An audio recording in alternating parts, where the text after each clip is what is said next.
In this video, we're going to continue where we left off, talk more about activity lifecycle.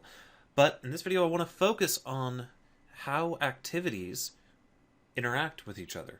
So I want to talk about how we can have multiple activities in our application and have them pass data to and from each other, and also be able to handle a couple instances of special case activities. I'm going to show you guys a solution for working with a sort of login activity, as well as a solution for working with a sort of main/home screen sort of activity. Because in Android, there's a variety of different flags and settings we can set on our intents, as well as our activities themselves. And I'm not going to go through all of them because there's quite a few of them. If you're interested, you can check out the docs.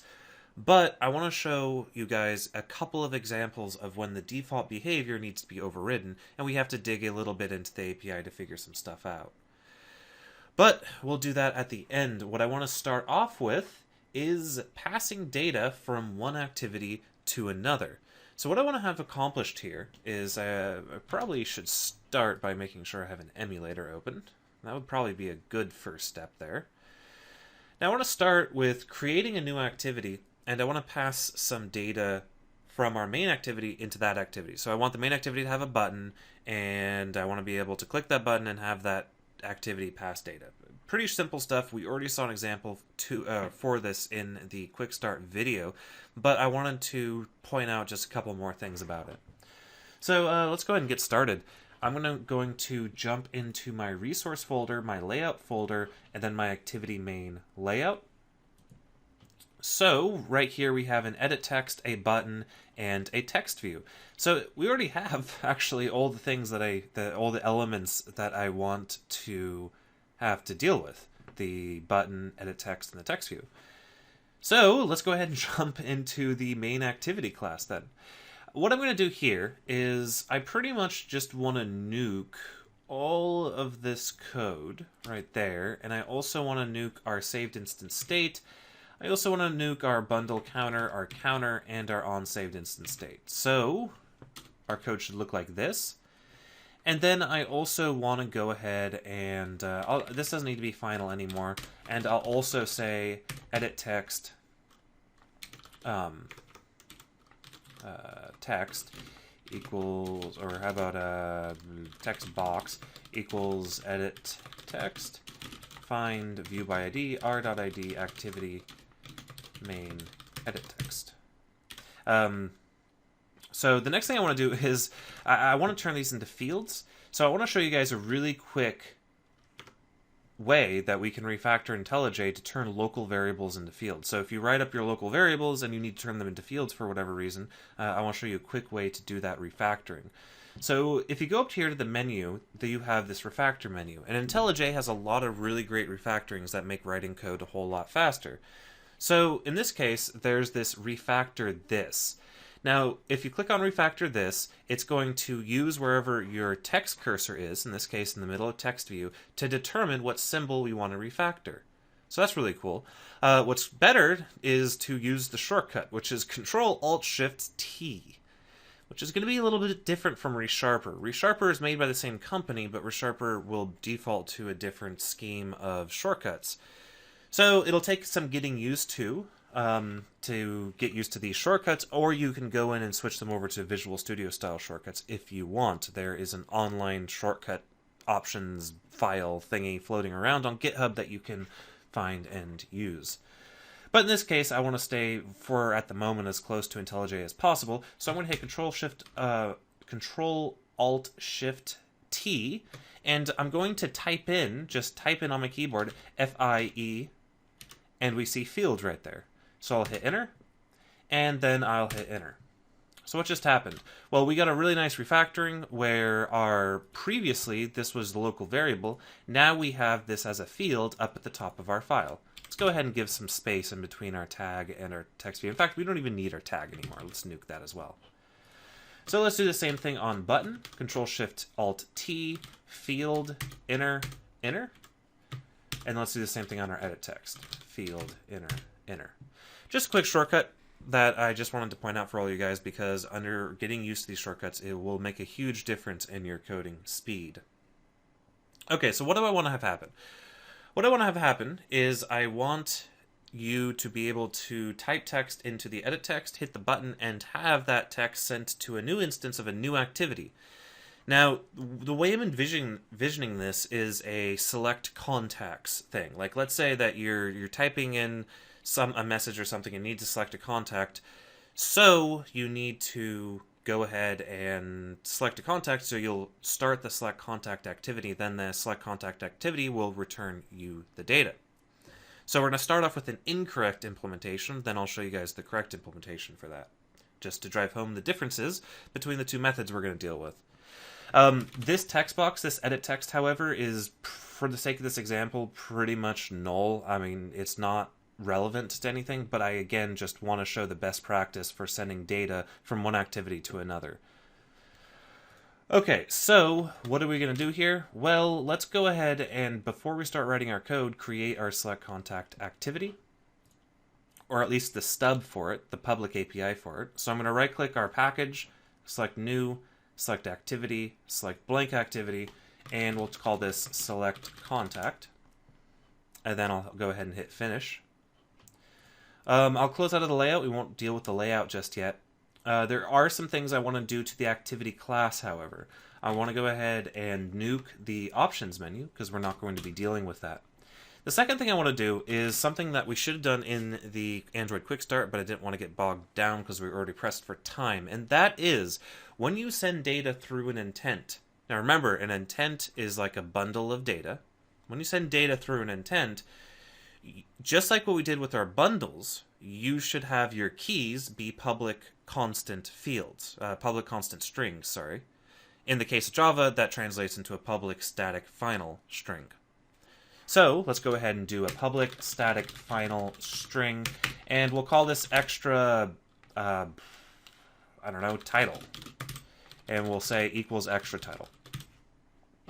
Really, like, let's say we have a feature in our select contact activity that lets the caller of that, the person who's wanting to select a contact, specify the title of this activity. So we might say, please select a contact for your message, or please select a contact to block, or something like that. Because remember, you have to really start thinking about activities as just self-contained islands of functionality that can be reused in multiple scenarios throughout your application. Anyway, we've defined this, and we're not going to do anything with this quite yet in the select contact activity, but we use this to pass data in to the intent. So speaking of passing data into the intent, let's jump back into the main activity. And for this, I'm going to say button set on click listener, and I'm going to pass in this. Why am I doing it this way instead of doing a closure? Well, for a couple of reasons. A, I generally really am not a big fan of putting your onClick listeners inside of your onCreate method. Now, your onCreate method will have a lot of code in a lot of circumstances, which means it's really important to save as many lines as possible when you write your onCreate method. And by creating an anonymous inner class inside of the onCreate method to assign to your onClick listeners for your buttons will balloon the size of your onCreate method, making it very, very difficult to read, thus less maintainable. So very often with onClick handlers, I will do the second method that we talked about in our video about click handlers, and that is have the activity itself implement the onClick listener interface. Now I want to show you guys a shortcut of doing that. So notice how on set onClick listener I'm passing in this, which is the instance of the activity we're working with, and you'll notice we get an error that's squiggly. And the reason squiggly is because it's expecting a type of onClick listener. Now what's cool about this is, I almost called this ReSharper, IntelliJ is smart enough to give us a nice little refactoring through the Alt-Inner shortcut. The Alt-Inner shortcut is what brings up contextual refactorings or improvements or quick fixes. I think it's actually called the quick fix dialog or whatever. Anyway, hitting Alt-Inner will give us two options. I can either cast the parameter to onClick listener, I actually should say cast argument, or I can say make main activity implement that interface. So I don't want to do that because that's a lie, you know, right? like casting this activity to a non-click listener, that's a lie because it doesn't implement it. That will throw an error, essentially. So what I want to do is hit Alt-Enter and say make main activity implement on-click listener, hit Enter. Now what I'm going to get is a list of all the methods I have to implement in order to satisfy that interface. In this case, there's only one method, on-click, and I can hit OK. Now by doing all of that, 3 things happened. A, we got a really fancy import statement or for view, which we might have already had that import statement. If we didn't, it would have came up here. B, this appeared. We now implement view on click listener. And C, the method stub appeared. So without having to write all of that code manually, it generated that for us, which is really nice. Now on click, what I'm going to do is I'm going to say if v equals button. And I really don't like the variable name v, so I'm going to I don't want to do that. I'm going to rename that to view. So I'm saying if view equals button. You guys just saw me fail pretty hardcore in that dialogue. See, I'm used to that other keyboard scheme, so getting used to this keyboard scheme is like, ah. Anyway, so if view equals button, that means they clicked this button. Now what I'm going to do is I'm going to go ahead and start our select contact activity. Which select contact activity, I forgot the activity suffix. I'll show you guys how to fix that in a second with another refactoring. Anyway, let's start with an intent. We need to create an intent. Now, of course, that import appeared at the top for a second, then disappeared. I'm going to say intent equals new intent. And we're going to use the overload that requires a context and a class. So I'm going to say this for the context and a class for select contact.class. So now we've created an explicit intent, meaning an intent that's explicitly stating which activity it should resolve to. Now let's go ahead and stuff it with some data. So the cool thing about intents is they are like little packages, little dictionaries, similar to our bundles that we got to work with in the last video. Meaning I can say intent dot, and I have these put extra methods. Now, with the intents, intents versus bundles, you'll see a lot of really weird, like, inconsistencies with the API of Android that I'm not sure why exist. Android really feels like you can tell different people wrote different bits, because with the intent put extra, notice how there's only one put extra method. It's all called put extra, and it uses operator overloading to determine the type, whereas with the saved instant state, we have these put methods, but these put methods are all typed. The names themselves are typed. It doesn't use the ability to overload the types. I'm not sure why that is like that. I think the bundle interface is a little uglier than the intent interface.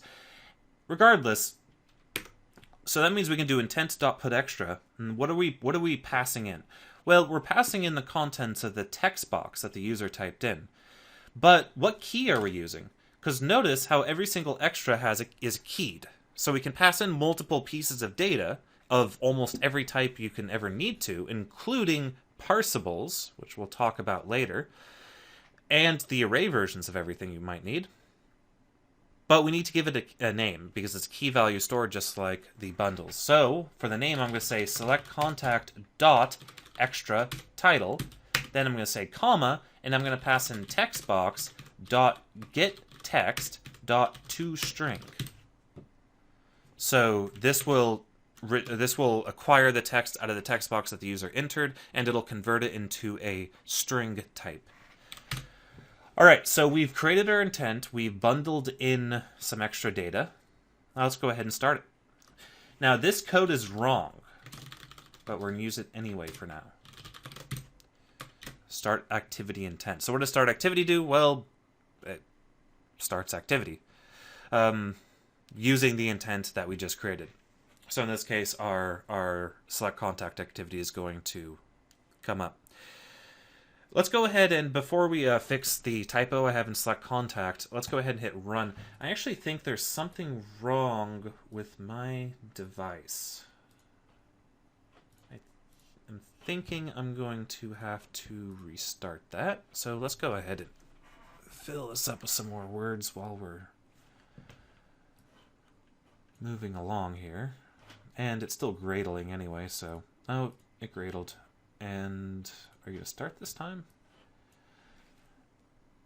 I mean, I watched it on my other monitor. Oh, there, restarted. And it registered itself with ADB, so now I can select that as a device, and I'm going to say use same device for future launches. Hit OK, and now we get this. So now I can say, hey there, and then I can say a button, and what do I get? I get the select contact activity. Really straightforward, not that interesting. Okay, so let's go ahead and make it a little bit more interesting. Or let's actually fix my mistake first. So this select contact class, I should have named it select contact activity. I highly encourage people to either do one of two things. Don't suffix your activities with the name activity, or do suffix your activities with the name or with the string activity. But don't mix and match. I recommend that people suffix their activities with the name activity. And so the way we can fix this is simply right-click, go to the refactor menu, and the refactor menu, my screen resolution is so low that the refactor menu is now all the way at my top monitor. It got pushed off my monitor all the way to the top. Okay, so you're just going to have to take it on faith that at the top of the refactor menu, there's this button called Rename, which you can also get to by hitting Shift F6. So let's hit that. And now we get our rename dialog, and I'm going to rename this to Select Contact Activity. Hit Refactor, and we're refactored. So not only did it change the name of the class here, but it changed the name of the reference to the class everywhere in code. And that's why static languages are awesome. Anyway, so what are we going to do here with Select Contact Activity? Well, I'm not going to put in a list view. We'll talk about list views later. That's a whole nother can of worms. So we're going to open up our activity select contact, and I'll start off with this text view. I'm going to go ahead and give it a width of match parent. I'm going to give it a background of 444, 444, and a text color of FFF, FFF, and a padding of 8 TP, and how many 4s did I put? 444, 444. There we go. FFF, FFF. There we go. I put too many Fs or too many 4s in that. And then I'm going to give it an ID. So I'm going to give it ID, and I'm going to say activity select contact title. So this is where I'm going to put the data that was passed in from the main activity into this text view. Then after that, I'm going to have some buttons. Now these buttons I want to stack linearly, and because I want to stack them linearly, I'm going to change my relative layout into a linear layout. So do that up here in relative layout. I'm going to change this tag all the way at the top of the file to linear layout. I'm also going to change the corresponding ending tag to linear layout. And then, in addition to all of that, I'm going to add another attribute at the top of, inside of this element. I'm going to say orientation equals vertical. Now you'll notice nothing really changed here. It doesn't look any different, but that's because we haven't stacked any more buttons yet. Before I add in my buttons, the last thing I guess I want to do is say margin bottom on this. Let's say margin bottom on this is 8 dp. Okay, then we do a button with the layout width of match parent, layout height of wrap content, a text of contact 1, and a margin bottom of 8 dp. Then I'm going to do another button, match parent, wrap content, text, contact 2, margin bottom, 8 dp. So you notice I got that button out really quickly, and that's why I'm trying to stress all these autocomplete things, so people can really get into this XML editor and knock out all of the elements that they need to. It can seem like it's really verbose, but once you get used to the autocomplete window, which works differently than how Visual Studio's autocomplete window works, once you get used to it, however, you can just type a bunch of stuff and things will appear, and your layouts will be awesome and fast. Well, not necessarily fast performance-wise, but quick to implement. Let's do one more button. Match parent wrap contact... random. You know what I'm saying. Contact 3. So we'll have 3 contacts. I'll also give this a margin bottom of 8 dp because we might want another button here, or a couple other buttons here in the future. So we have contact 1, contact 2, and contact 3. I'm missing an important thing here, however. I should give these all IDs. So ID of activity, select contact, contact 1 button, and then, by the way I did that, the way I brought my keyboard cursor all the way from where it is right here down to the next button was I hit Alt and down arrow. Alt and up and down arrow will switch between your elements. Anyway, let's go ahead and create another ID. We'll say activity select contact, contact 2 button. And then over here, we'll say ID activity select contact, contact 3 button. So we have 3 buttons. They all have IDs. We'll reference them within our code and everything will be happy. Okay, so let's go ahead and implement this select contact activity, the corresponding Java class here. So what do we got to do? Well, the first step is, let's go ahead and deal with our text view as the first step. So what I'm going to do is I'm going to say text view header equals cast to text view, find view by ID, r.id, select contact title. And that's terrible, terrible practice what I just did there because I called this local variable header, but I've been referring to this concept as a title in at least 2 other places. Terrible, terrible naming. As a result, I'm going to change this to title so that my verbiage is consistent throughout the program, which is incredibly important for readability and maintainability. Okay, next out, I'm going to extract the string from the intent. I could do this all in one line, but I'm going to split it into 2. I'm going to say title from intent equals get intent. The get intent method simply returns the object that was used to start this activity. So the intent that we constructed in main activity is accessible to us with the get intent method. Now I have an intent object. I can use the opposite of our put extra, and I can say get extra. Now, in the case of the getting an extra, notice how every single data type has its own method. That's because in Java, you can't overload a method by return type. Same is true as C#. The funny thing is, the same is not true of IL, intermediate language. C# could have this feature, but doesn't. I don't understand why not. Because it would be an awesome feature to have method overloading by return type. Anyway, the consequence of what I just said is that in order to get a particularly typed extra, you have to specify the type in the get method name. So in this case, we're going to say get string extra, and we're going to pass in extra title. Extra title, of course, is the constant that we defined at the top of our class.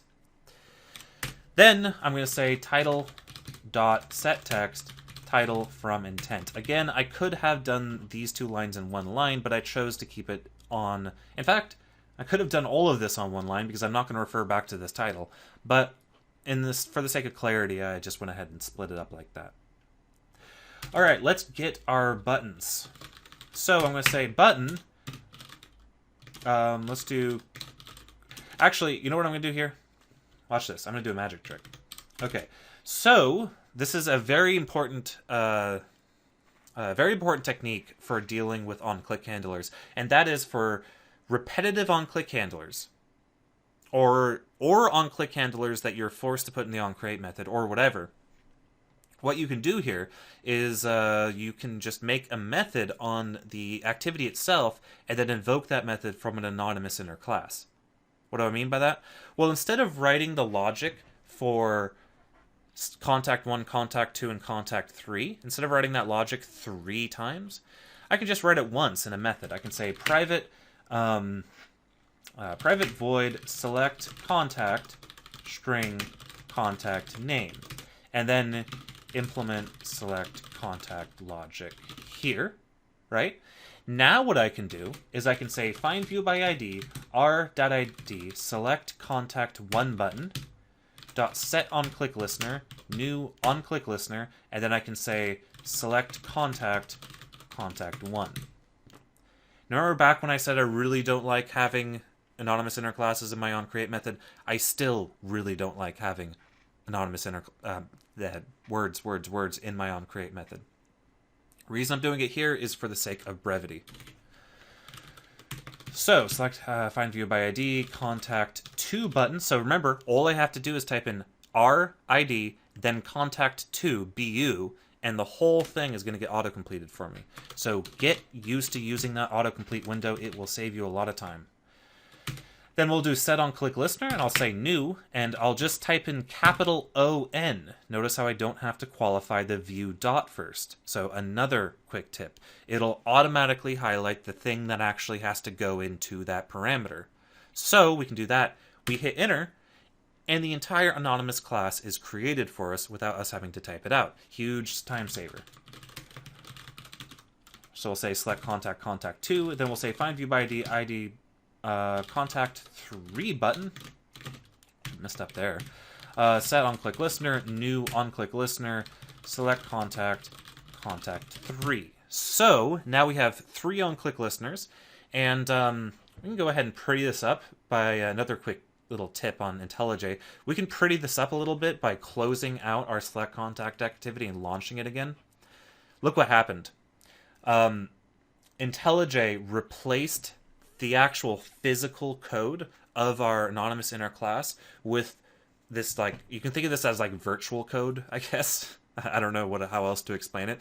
As a symbol here, this V goes into select contact, which happens to look just like lambdas that are going to be implemented in Java 8.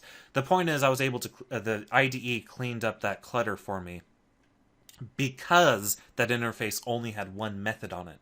And I was able to do it by closing the file and opening it back up. If for whatever reason you do need to go in and make some changes, you can just click on that virtual code right there, and it'll expand fully to what it actually physically is. Or we can hit these little arrows right there. I don't know why I never noticed those before. I guess I'm blind. Anyway, regardless, we now have 3 on-click handlers for all 3 of our buttons. What do they do? Well, they just delegate to the select contact method. Now remember, anonymous inner classes have a reference to the parent class that instantiated it. Therefore, we are allowed from within an anonymous inner class to invoke instance and private members of the enclosing class, which we're doing right now to save ourselves a lot of typing and redundancy. It's a very handy technique for dealing with repetitive code. In which case, this is a lot of repetitive code. All that aside, let's go ahead and implement the select contact logic. So I'll nuke that comment, and right here, what we're going to be asking ourselves is, how do we get data from the select contact activity back into the main activity? Because that's really the whole point of this island of functionality right here, this select contact island, where we have all the functionality of selecting a contact. It can hit web API, it can return data, it can stuff data into a database, it can query that database, it can do all sorts of things. But at the end of the day, it's kind of useless if it doesn't send data back into our main activity. Now the first step, well, actually, funny enough, the last step of doing this is the finish method. I want you guys to be aware of the finish method. What does the finish method do?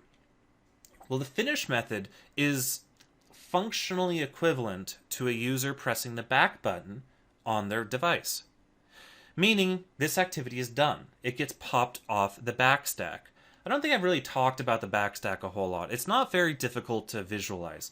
When you normally create an activity, and then you launch another activity, and then you launch another activity and another activity, it's queued up on the stack data structure, so that when you finish the top activity or hit the back button, that activity goes away, and then you're left with the activity underneath it. I'm sure all of you guys have used mobile phones. This is, with the exception of the iPhone, which doesn't have a hardware back button, this is how many mobile applications work. So I'm going to bet that you guys are familiar with the concept of kind of the stack of navigation. Well, the finish method will pop this activity off the back stack. It'll destroy it, completely destroy it, as in go through the on stop, then on destroy, and throw all the memory out, and this memory will be collected. And then the activity underneath it will become available. Quick side note, if you finish an activity, but there's only one activity on the backstack, meaning, like, for example, if we just ran this application and all we're looking at is our main activity, and then we finish that by invoking finish, that will end the task. For right now, you can think of a task as a process. The entire app will be ended at that point if there are no more activities on it for it to run. Anyway, so this is our first naive implementation. We haven't passed any data back, but let's go ahead and run this anyway. And just make sure that at this point everything's working the way that it should and we don't have any errors. Okay, so I can type in hello world. I can hit a button. Now I have my title up there, and I'm going to select contact to, and that happened right there. Notice something interesting. See how the... Oh, I forgot. I totally forgot about that. It was good I launched this first. I don't want this select contact activity to extend action bar activity. I want it to extend base activity. And that is so we can watch the activity lifecycle of the select contact activity. So I changed the superclass of select contact, and then I relaunched the application. So go ahead and do that too if you guys are following along here. Oh, let's bring our log back up here. So we see that our onStart nonResume method was called on our main activity. We hit a button. Now we get our select contact activity. See, look at this. Watch this. Oh, well, another interesting thing. I'll talk about that in a second. First of all, main activity on pause. Then select contact activity on create, on start, on resume. Then main activity has its instant state saved, and then it stopped, and then it's destroyed. I forgot that I enabled the developer tools, which, or the option in the developer tools, which make an activity destroy itself every time a new activity is popped on. I'll go ahead and disable that in a second. Now watch what happens when we select a contact. Look at this. Actually, I'm glad I left it enabled, because now we can see, watch this. When I selected a contact, this happened in this order. The select contact activity was paused. The main activity was created, started, restored from instant state, and resumed. And then the select contact activity was stopped and then destroyed. Let's go ahead and flip that setting back and then look at the lifecycle again. I'm going to go ahead and jump into my settings. And I'm going to run down. Oh, by the way, with getting motion, you can use the scroll, the scroll wheel on your mouse, which is really nice. I forgot about that. Go into developer options, and then I'm going to scroll all the way down to the bottom, and I'm going to uncheck don't keep activities. Now I'll go ahead and back up to activities. And let's go ahead and hit a button again. So now what happens? Now this happens. Watch this. This is interesting. So main activities on pause was invoked. Then select contacts on create, on start, and on resumed were invoked. Then main activity got an on-save instant state, and then an on-stop. Now, why did we get an on-saved instant state even if our instant state doesn't necessarily have to be restored? Because watch this. When I select a contact, notice how our main activity is restarted, started, and resumed. Our main activity is never invokes the on restore instant state, but it does invoke the on saved instant state when we pause our activity or stop our activity. Reason for that is, let's say I'm sitting here in the select contact activity, and all of a sudden, for whatever reason, Android starts to run out of memory. Well, guess what? Android can now completely destroy my main activity because it has my bundle. And the reason it has my bundle is because it invoked my on-saved instant state. So it does this all transparently. Never assume, ever, that any activity other than the one you are physically looking at on the screen is running or will continue to run in any capacity for any duration. Just want to really stress that. Again, activities are islands of functionality that should be loosely coupled between each other and not rely on any state, any static state that can't be recreated in the case of Android deciding to kill one of your activities. That happens all the time. If your code doesn't handle it, your code will, or your app will be not very robust. Anyway, I'm going to go ahead and clear the logs here. And let's go ahead. I'm going to go ahead and just restart this app entirely. After I clear the logs, I'm going to clear the logs again. Go away. I'm going to launch the app. Where are you? There you are. Oh, and don't tell me Logcat is going to do this to me now. There we go. Okay, so also notice how this also drives home another point that I was making in the last video. Notice how onPause is invoked, then the select contact activity is created and displayed, then onStop is invoked. That's why you should release things in your onPause method, of course, your managed resources. But for long-running operations, that should be ran in the onStop method once the other activity is already being displayed to the user. So I just want to point that out. Anyway, so enough about that sort of stuff. Let's talk about something a little more interesting. How do we get this data that I selected from the select contact activity back into the main activity? Well, it's a two-step process. First of all, the main activity, remember how I said this code was wrong, the start activity? Well, it is.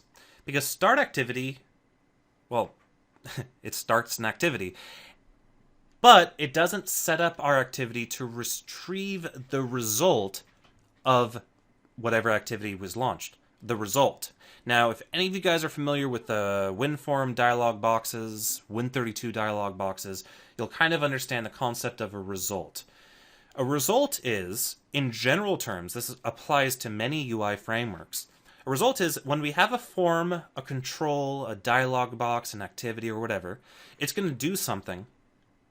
And then at some point, it's going to finish doing what it needs to do. It's going to collect information from the user. It's going to package what it collected into a result, and then it's going to destroy itself.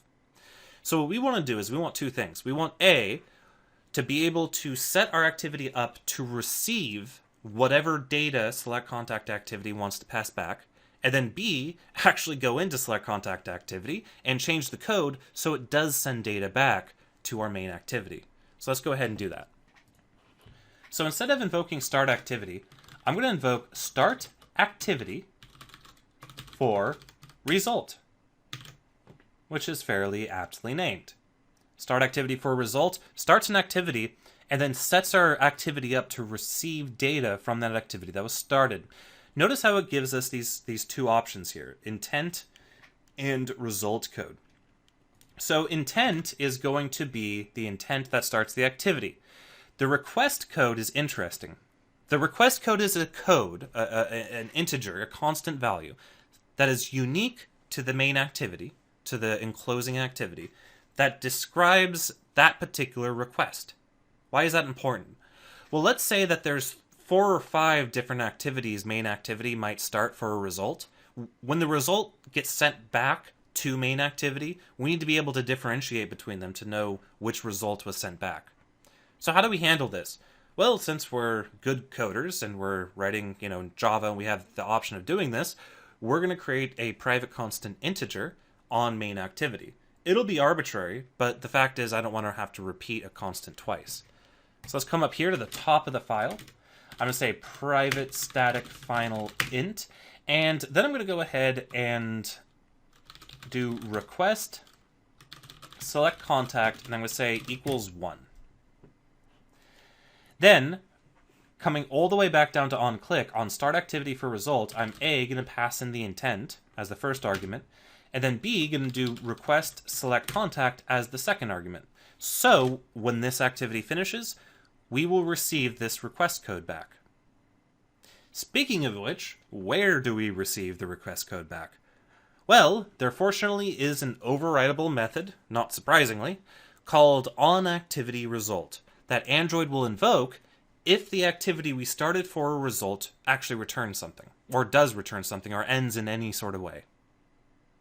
So the way we implement this is doing override public void onActivityResult.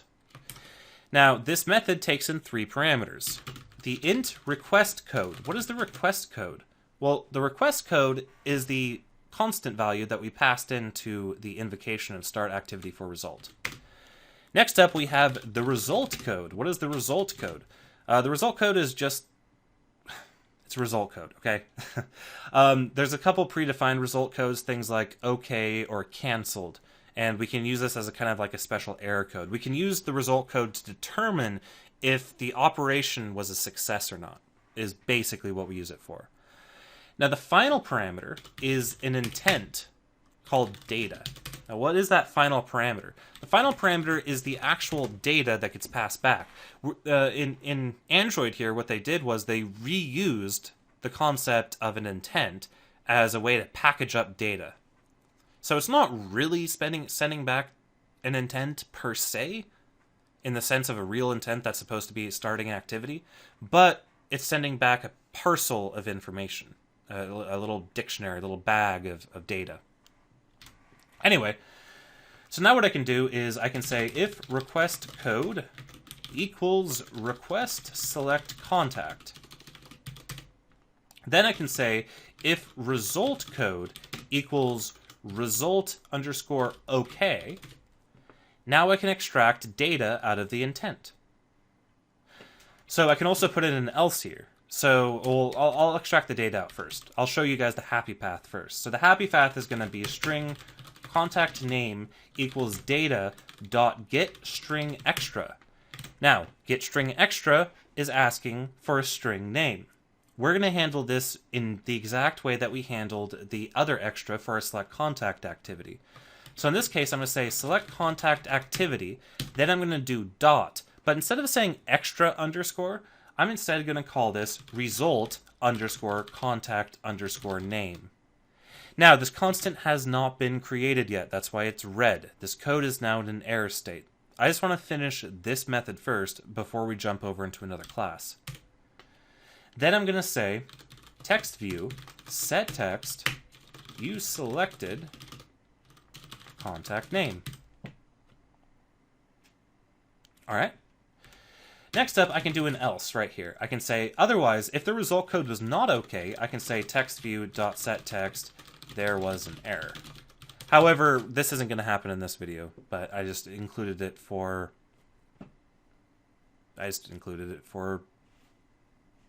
completeness. And the last thing I'm going to do is down here on else, I'm going to do an else on the if request code. I'm going to say super.onActivity result request code result code data. Now, I do want to point out, onActivity result is one of the few Android methods that will not throw an exception if you don't call back into the superclass. That doesn't mean we shouldn't always call back into the superclass if we don't handle the code. The reason I like doing this is because in some circumstances, I might have a base activity that might, under some circumstances, need to start another activity for a result. So I want to make sure that I handle this case. Okay, that's really about all we need here. So the last piece of the puzzle in this entire example is going to be going into the select contact activity, creating this constant value, and then setting the data. So let's go back into select contact activity. Up at the top, I'm going to say public static final string, and I'm going to paste in result contact name. I'm going to say result contact name. Okay, so how do we set a result? So we can finish now. And let's go ahead and see what happens when we run this without doing anything extra, because we are finishing, we are starting it for a result, meaning that on activity result will happen. It will be invoked. So let's go ahead and hit a button. Let's do contact 2. Look at that. It says there was an error. So basically what that means is I guess we did hit that code path after all. Basically what that means is the default result of an activity is an error code. It's something that is not result okay. So what we have to do is we have to set our own result. So how do we do that? Well, we're going to use the quite aptly named set result. Now, there's 2 overloads to set result. One just takes in a result code. The other one takes in a result code and an intent. So we're going to use the second one. So I'm going to say result underscore OK, comma, data. Now, I haven't instantiated data yet. I'm kind of doing this top to bottom or bottom to top for some reason, kind of coding backwards. But so we have set result OK, and then we pass in that little intent that we can create. So this is how we can set an error condition if we wanted to, by setting our result to something that isn't result OK. All right, let's go ahead and create our data. So above our set result, I'm going to say intent data equals new intent, and then I'm going to say data put extra, and then I'm going to pass in result contact name, and then I'm going to pass in contact name. All right, let's go ahead and hit run. I think IntelliJ got a little confused because it's squiglifying our thing. It went away. All right, good. Oh, and I just arrow shook all over my desktop. I hate that feature of Windows. That is the most annoying feature of Windows ever. Select a contact. Hit a button. Let's select contact 3. You selected contact 3. Let's select contact 1. You selected contact 1. Let's select contact 2. You selected contact 2. So we have communication going between two activities. All right, this video is running a little long, so what I'm going to do here is I'm going to do one more feature here, and then in the next video we'll talk about a login screen as well as a main activity screen. So the last feature I want to put together is I want to introduce one more activity, and I want that activity to be a send friend request activity. The ability for an activity to search other users, select that user, and then treat that as if you selected that contact. So basically, I want to add a new feature to my select contact activity for searching for a new user. So let's do that. In my activity select contact layout file, I'm going to come down here, and above my other buttons, I'm going to create a new button. I'm going to say match parent wrap content. Then I'm going to say text search for contact. Then I'm going to say ID plus at plus ID slash activity select contact, and then I'm going to say search, and then I'm going to say margin bottom is ATP. Okay, so now we have a search for contact button. Let's go ahead and implement it. Coming back into our select contact activity, I'm going to go ahead and say find view by ID, first actually, at the top of the file, after I set my text view title, I'm going to say, actually, you know what? It really doesn't matter. I'm not going to try to be pretty with this. It doesn't matter. Activity, select, contact, search. I will put this in this order, however, because this is how it appears in the UI. We have the search on the top, then our contact 1 through 3 on the bottom. Okay, so now we have our select contact search. Now, what is this going to do? This is actually going to do something fairly interesting. Basically, the idea is that it's going to thread the result of a new activity I'm about to create back into the main activity. So, what I'm going to do here is, up on my activities, I'm going to right-click, select New, go down to Activity, and create a blank activity. And I'm going to say Search Contacts Activity. Hit Finish. Just like before, let's knock out the layout real fast. So I'm going to make it a linear layout instead of a relative layout. I'm going to give it an orientation of vertical. I'll remove this text view. I'll replace it with an edit text with a width of match parent, a height of wrap content, an ID of activity, search, contacts, search, text, sure. Then I'm going to have a button. Let's go ahead and give it a hint, too. I don't think I've shown you guys hints before. Anyway, they're pretty cool. Then I'll have a button with a width of match parent, height of wrap content. Whoa, that is not even close to what I wanted.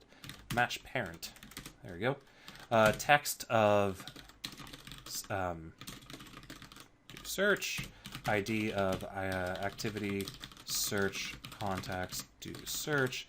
And then I'm also going to have a button of match parent wrap content with the text of cancel and an ID of activity search contacts cancel. So that's our layout. If you're not caught up, go ahead and pause the video, although I do recommend people get used to writing layouts and used to the autocomplete window. Anyway, now that we have that all set up, let's go ahead and finish up our search contacts let's go ahead and write this first. I'm going to write our search contacts activity class first. So like I did before, I'm going to nuke all of the internals of this method, or of this activity, because we're not worrying about options menus just yet. I'm going to say final edit text equals find, or cast to edit text, find view by ID, r.id, search text, right there. And then I will say button, or, well, in this case, I can just do find view by ID, id.do search, .set on click listener, new on click listener. And then I'm not going to write an implementation there yet. And then I'll say cancel, set on click listener, new on click listener. Okay, so what do you think either of these on click handlers are going to do? Well, one of them is going to return the name of the person that they typed into the edit box back to the caller of this activity. The other one's just going to set the result to a cancel. They're both going to finish the activity. So, in order to have data that we pass back to the caller of this activity, I want to go ahead and introduce a new constant. Just like how we did with our select contacts activity, we have the result contact name. So here, I'm going to say public static final string result contact name, which is the exact same, but they are semantically different. These are conceptually two different constants, and I highly do not recommend confusing the two or referencing one for the other. They should be treated completely separately. Okay, so for our search contacts button, what is that going to do?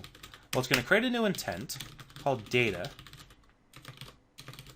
Then it's going to say data put extra result contact name, and then I'm going to pass in text dot get text dot toString, and then I'm going to say set result okay data, and I'm going to say finish. So just like what we did before with our select contact activity. For our cancel one, I'm going to say set result canceled finish. Notice how I don't pass in an intent with extra data in the case that we cancel the activity. And that's really about it. So now what we can do is come back to select contact activity, and on our activity select contact search, we're going to start an activity for a result. So what I'm going to do here at the top is I'm going to create a private static final int request search contacts equals 1. Then on this on click listener right here, the select contact search, I'm going to say start activity start activity for result new intent. Oh, this is going to be interesting. This is going to be interesting enough to where I'm going to do this on its own line. I was going to one-liner it, but let's go ahead and do this on one line so I can talk about a very, very important fact of dealing with anonymous inner classes. So I'll say intent equals new intent, and then we'll naively pass in this like we do all the time, followed by search contacts activity.class to specify an explicit intent. But wait a sec, we get an error. Why do we get an error? Remember, we are in an anonymous inner class. This inner class is not the same class as our select contact activity. This does not refer to this, right? This refers to the inner class's instantiation, which is a completely different class. It does not refer to the select contact activity this. So how do we refer to the select contact activity this? We know it's there. I've been trying to really drive home the point that anonymous inner classes and inner classes in general have a hidden reference back to their parents this, right? Because we can access instance variables and instance methods, just like what we see right here. We can access instance methods from within a new class. How does it do that? It needs to have some sort of secret variable that points back to the parents this. Well, surprisingly, it's not that convoluted to get access to, because instead of this, we can do select contact activity dot this. A little bit of a weird bit of syntax for people who might not be used to this sort of thing. But that's how anonymous inner classes work. If you want access to your parents' this, you prefix the this with the parent's name. All right, now that we've done that, let's go ahead and start activity for result, passing in our intent, and then passing in our request code, which is going to be request search contacts. All right. Now, what I'm going to do down here is I'm going to create an onActivity for result. I'm going to say override public, or should be protected, by the way. On the other one should be protected as well. OnActivity result int request code int result code intent data. All right. So what am I going to do here? First thing, if result code or if request code equals request search contacts, if result code equals result okay, then extract the contact name from the data. So data.getStringExtra, passing in search contacts activity dot result contact name. Then say select contact name. Now, what if the result code was not result okay? Well, in that case, we would just do nothing, because that means they canceled out of that activity. All right, so let's go ahead and hit run.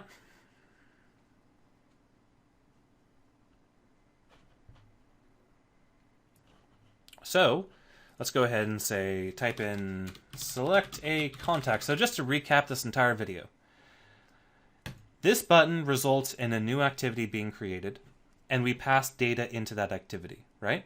And we can click on contact 2 and get data returned back in. Or we can say search for contact, in which a new activity is created. We can type in a search query, like a person thing.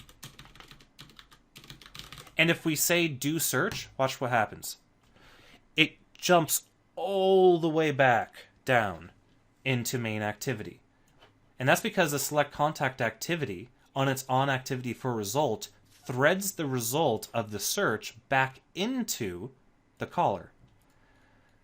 So we can see the behavior here. So we start with oh, you know what? Hold on. I forgot to change the base class of search contacts activity to base activity.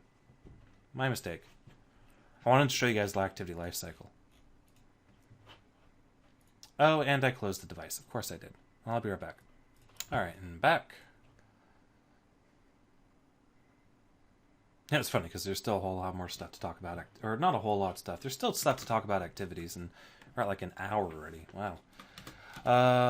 Select contact, hit a button, go to search for contact, do a search. Now watch the progression of the backstack. So we were in main. Main was stopped. Select contact activity was, well, main was paused. Select contact was created, started, resumed. Main was stopped and saved. Then, when we hit the do search, select contact activity was paused. The search contact was created, started, and resumed. Then, the select contact was saved and stopped. Then the search was paused, and then the main activity was started, and then the select contact activity was destroyed, and then the search was destroyed. So notice how the onCreate and onStart and onResume methods were not invoked in the activity that was sandwiched in between main and our search contact. So that's a really important note to make about how the lifecycle works. So when I search for a contact, type in something and do a search, that middle activity right there, that select contact activity, doesn't get created or started. It just gets stopped and then destroyed. Finally, I can say cancel, and you notice how I come back right into the select contact activity.